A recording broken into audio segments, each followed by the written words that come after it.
Hi everyone, welcome to Arctic Solution.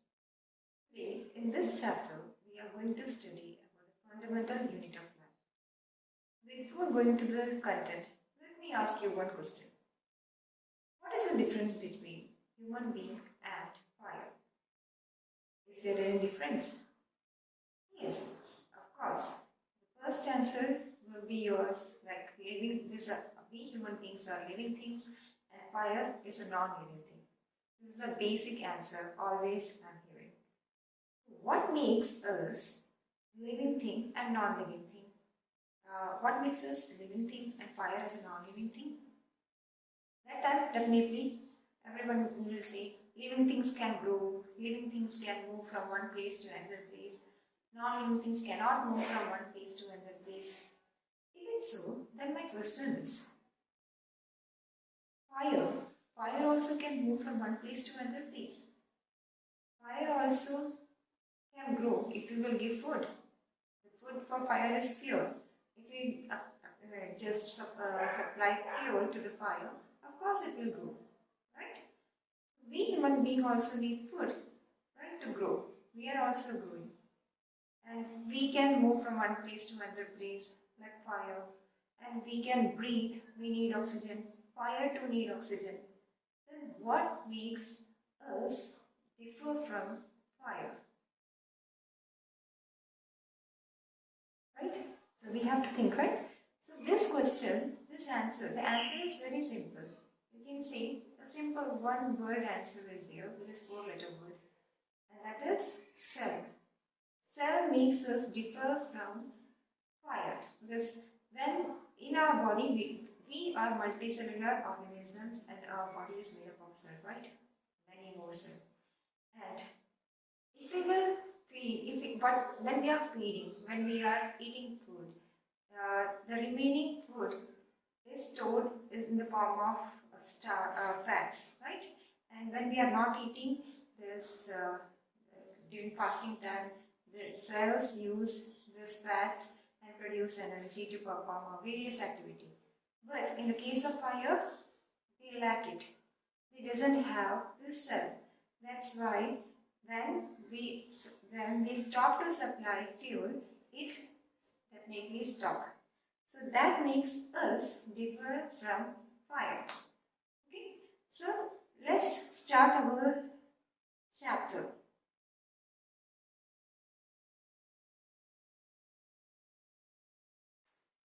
This is our chapter 5, fundamental unit of life. And we have seen cell is the unit of life, right? Which makes us different from all known living things. The living things, the specialty of living things, they are having this unique structure called cell, right? And how will you define cell? Cell we can define in different ways. Cell is the basic unit of life, or we can say cell is the structural and functional unit of life. This is a good definition, right? Cell is the structural and functional unit of life. Now, let's see the discovery of cell. Before going to the discovery of cell, I want to discuss about the discovery of microscope. During 16th century, a Dutch eyeglass maker who is called as Zachariah Janssen discovered a compound microscope. So, who discovered microscope? If someone asks, you can say Zachariah Janssen has discovered the microscope.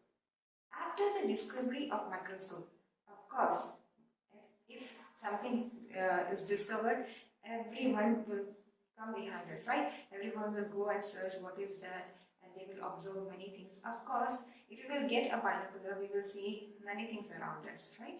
In similar way, after the discovery of microscope, people, the scientists especially, have searched many things. They started to observe small things, minute things. So, in 1665, Robert Hooke, the name of the scientist is Robert Hooke, discovers cell in cork. What is this cork? You can see in this picture a beautiful bottle is there, and the mouth of the bottle is covered with a cork, right? And this cork is actually a dead plant tissue. When he was observing, he has observed many things. When he observed this cork, he saw many like room-like structure, okay, very closed structure.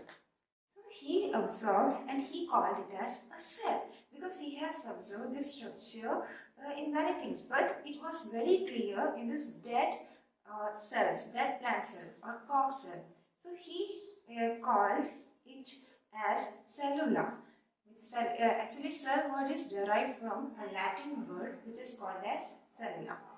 And so who coined the term cell? Robert Hooke. Robert Hooke coined the term cellula or cell. So he coined the term cell in his book Micrographia in 1665. Okay. That's how the cell has been discovered. He has discovered cell in a dead, we can say dead cell. He has discovered a dead cell, right? So later, so you can see here a picture of this what he has observed. Robert Hooke, what he observed. This is the plant cell, means cork cell. Okay, so he was a good artist actually. So he just drawn what he observed. So he has drawn beautifully the structure of cell, which is looking like a room, right? Cellula means small room, right? So he has drawn beautifully, and this side you can see the microscope through which he has observed this dead or cork cell, right? So next, let's talk about after the discovery of cell. This researchers were there, right? So everyone was eager to know more about the cell. Likewise, one person who is called as Anton van Leeuwenhoek, he also observed many things, and when he has taken a water droplet, he observed a free-living moving bacteria, and he was surprised.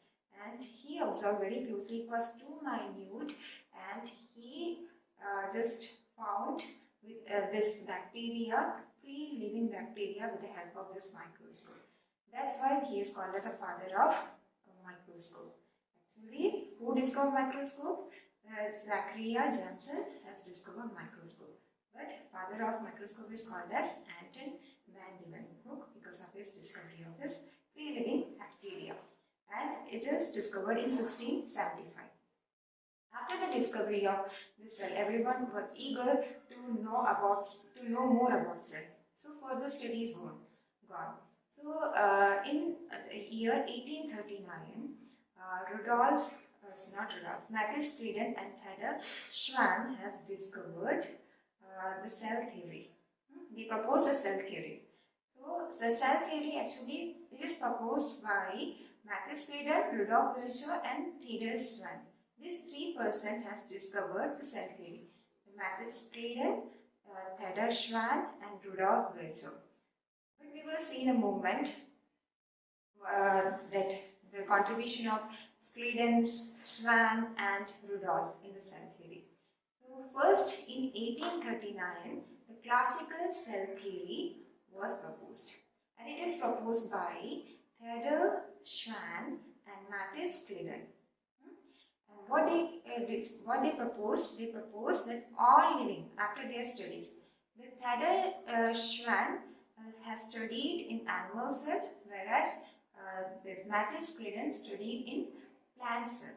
Okay, and later they come to the conclusion and they postulated a cell theory which is all living organisms are made up of cell, and the basic unit of life is cell.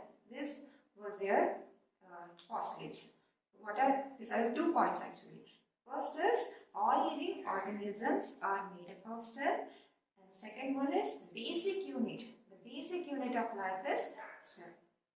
So this is postulated by Theodor Schwann and Matthias Schleiden. Now, second is, then after, during 1855, Rudolf Virchow proposed modern cell theory. And what was it? So, all cells arises from pre-existing cell. All cell arises from pre-existing cell. He has observed many things, many cells under the microscope, and he has observed that the cell divides. When he was observing cell under microscope, he saw that cell division. So he concluded, yes, all the cells arises from pre-existing cells. So this was the second. Okay, so in cell theory, there are three postulates we have to remember. First is all living organisms, like plants, all plants and animals. All living organisms are made up of cell. And second, cell, the basic unit of life is cell. And third, all cell arises from pre-existing cell. Okay, so these three people, these three scientists have contributed this or postulated the cell theory. Okay, so this is about the cell. And we can see a diversity in cell. If we will talk about human cell, in human body we can see many kinds of cell, right? Like if we will talk about our epiderm, our skin cell, it is different in size and shape. If we will see our heart cell or cardiac cell, it is different. If we will go to the liver, which is called as hepatic cell, we will see the different cells, right? So each and every cells are different. Our nerve cells are different. Egg cells, every cells are different from each other. Likewise, in animal kingdom, we can see a diversity in size and shape of the cell. So, we can see a unicellular as well as multicellular organism. We can see a diversity in this animal kingdom. So, it's time to think. Okay, so there's a question for you. So, if you know the answer, please answer in the comment box. The correct answer, please answer in the correct box. The comment box. Which is the largest, longest and smallest cell in animal kingdom? This question is for you people. If you know the answer, please answer it in the comment box. In our second part, we will come with this answer as well as with a new topic or the continuation of this chapter. Till then, take care of yourself, stay safe and healthy. Bye-bye.